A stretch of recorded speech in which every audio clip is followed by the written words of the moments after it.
We're in the beautiful Zug in Switzerland, and we're here with Streamr. Actually, their home base is in Zug, so it's quite special. Could you please introduce yourself?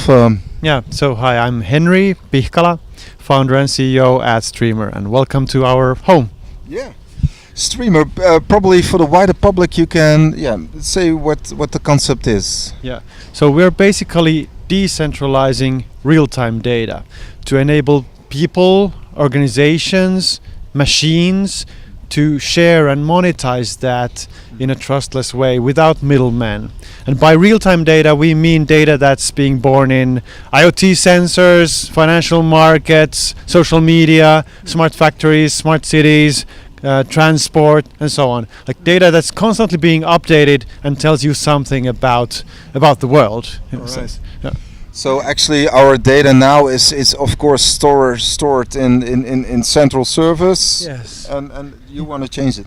Yeah, the business model of the internet today is that these giants like Google, Facebook, they collect information about you and sell it to advertisers. And this is something, this is a part of what we want to change. So we want to introduce like self-sovereignty towards the data that you're producing, but not only for people, but also for machines and organizations, and enable things like crowdsourcing data and gathering value from the data. So for example, you could host a pollution sensor in your home, on your roof or whatever, and that would contribute data to the network and to the Streamr marketplace together with others who are hosting a sensor, and that would create a pool of data interesting to, for example, the city or a concerned parent that doesn't want their kids to take the most polluted route to school. So there can be a wide audience for data that's being born in the world, but currently that data either is not gathered or remains in silos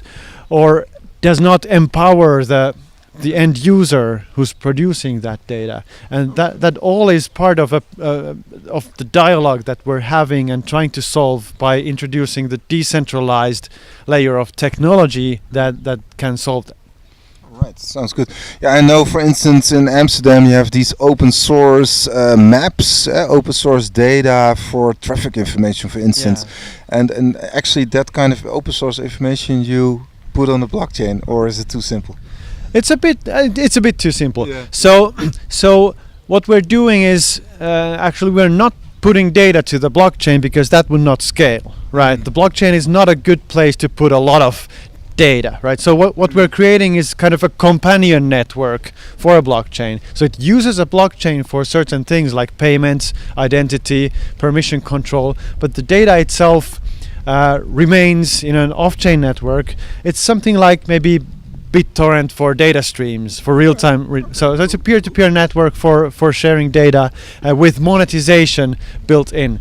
And in the maps use case, I mean, the trick is to get that data and to incentivize people to provide that data. So okay, coming back to the pollution example, why would you host a pollution sensor in your home? Maybe for trying to improve your society or something like altruistic reasons, but like people usually do things for money, right?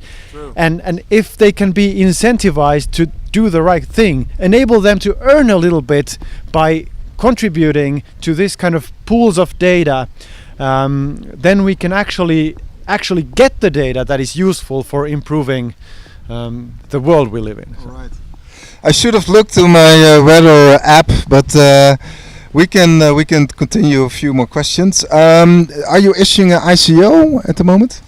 So we did a crowdfunding late last year in September, October. We raised the equivalent of $30 million approximately, and we're pretty happy with that, and that really got us going. So we've been into the project like a bit over 6 months now, already shipped the data marketplace in mid-May. We launched it at that Consensus conference in New York.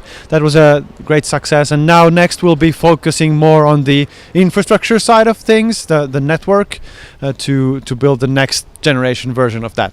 Right. So thank you very much for your time. Perhaps we can do the second part inside. All right. Thank you very much. Thanks.